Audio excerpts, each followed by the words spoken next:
Europe 1. Vous écoutez Culture Média, 9h30, 11h sur Europe 1 avec Thomas Hill, avec Simon Bernard et Alexandre Deschlotte ce matin. Et c'est l'heure du journal des médias de Julien Pichenet. Avec les audiences d'abord, et Fais pas ci, fais pas ça revenait exceptionnellement en prime hier soir sur France 2. Ouais, mais ça n'a pas fait mieux, Thomas, que la France a un incroyable talent qui finit en général en tête des audiences des primes le mercredi soir. Et c'était de nouveau le cas hier. 2 800 000 téléspectateurs pour le divertissement d'M6. Près de 15% du public. Pour Fais pas ci, fais pas ça, c'est une déception. On était sous la barre des 2,5 millions, moins de 10% sur la cible phare des femmes responsables des achats de moins de 50 ans. Et puis TF1 est toujours à la traîne le mercredi avec sa série policière Esprit criminel, était à 2,3 millions.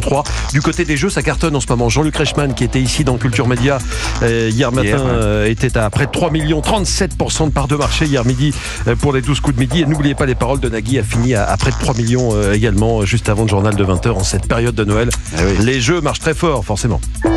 Europe 1, le journal des médias.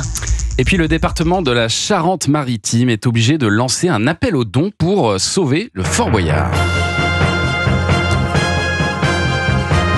On ne parle pas ici de l'émission, mais du fort qui est en danger. Les éléments censés protéger le Fort Boyard de la houle ont été détruits avec le temps, ce qui cause d'importants dégâts. Le département a donc lancé un grand projet de restauration pour la période 2025-2028.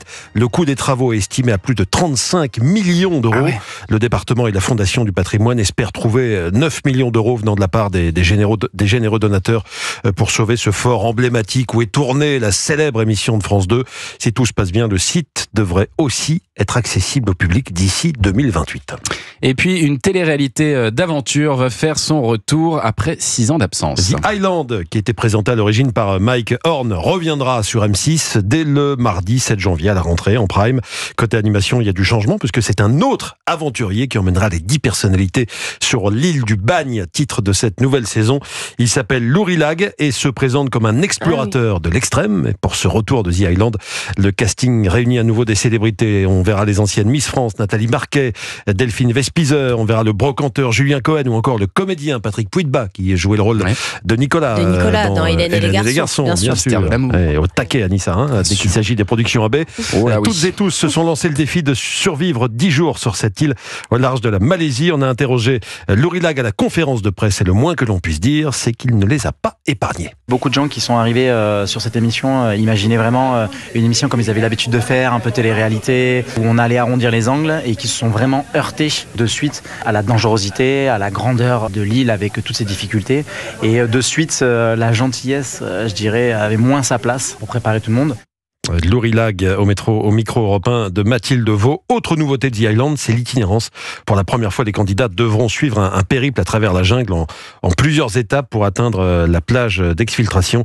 Le premier épisode, donc, ce sera le mardi 7 janvier à 21h10. Sur M6. C'est un petit peu ce que vous avez vécu d'ailleurs tous les deux, là, Simon Bernard et Alexandre Deschlotte, sur votre île, parce que vous avez dû tout ramener, vous deviez vivre sur place, vivre sur l'île, sans grand chose d'ailleurs. C'était incroyable en termes de logistique, parce qu'il fallait faire vivre 10 personnes, on avait un médecin urgentiste.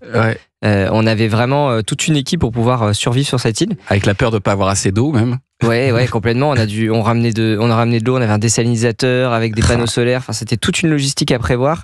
Et on se disait, il faudrait que ces émissions-là, ils puissent se battre et ramasser du plastique en même temps. Ça serait super. Un Koh-Lanta plastique, ce serait pas mal. Exactement. Bon, et puis TF1 a annoncé le retour de sa série à succès Panda. Oui, le policier Baba Cool, incarné par Julien Doré, reprendra du service dès le jeudi 9 janvier pour 6 nouveaux épisodes. Ses coéquipiers Lola et Stan, joués par Ophélia Kolb et Maxence Lapérouse, rempilent également dans cette deuxième saison de Panda. Pour Julien Doré, le travail fourni dans l'écriture a permis de développer la série sur tous les points. Moi, c'est sans doute ce qui me touche le plus sur cette saison 2 que j'ai vue finie il y a très peu de temps. C'est justement ce qui a été fait dans l'écriture pour chacun de nos personnages. En fait, je trouve qu'il y a vachement plus de folie, y compris dans les enquêtes, dans les décors. Et ça, c'est cette générosité-là, je pense qu'elle se ressent beaucoup. Alors la première enquête que Panda et Lola devront résoudre concerne le meurtre d'une sirène, une sirène professionnelle, enfin une femme qui fait sirène le samedi dans l'aquarium du coin. Voilà. Exactement. Les fans de la série attendent aussi de voir comment va évoluer la relation entre les deux personnages principaux. À la fin de la saison 1, il y avait eu un bisou entre les personnages de Julien Doré et d'Ophélia Kolb. Quoi, Thomas, je vous vois sourire. Vous savez ce qui va se passer dans la saison 2? Non, j'attends de savoir la suite. On a envie de savoir. Et pendant sa diffusion, c'était fin 2023, il y a un an, la saison 1 avait réuni en moyenne plus de 4 600 000 téléspectateurs, faisant de Panda la deuxième meilleure fiction de l'année de TF1, juste derrière HPI. Elle sera diffusée donc à partir du 9 janvier. Cette même semaine, la semaine de la rentrée, la semaine du 6 janvier, il y a TF1 qui va aussi lancer... TF1 lancera aussi une autre série policière, Erika, avec Julie de Bonnat et Grégory Fitoussi. Et puis côté jeu, on sait qui devrait remplacer Inès Reg dans le jury de Masked Singer sur TF1.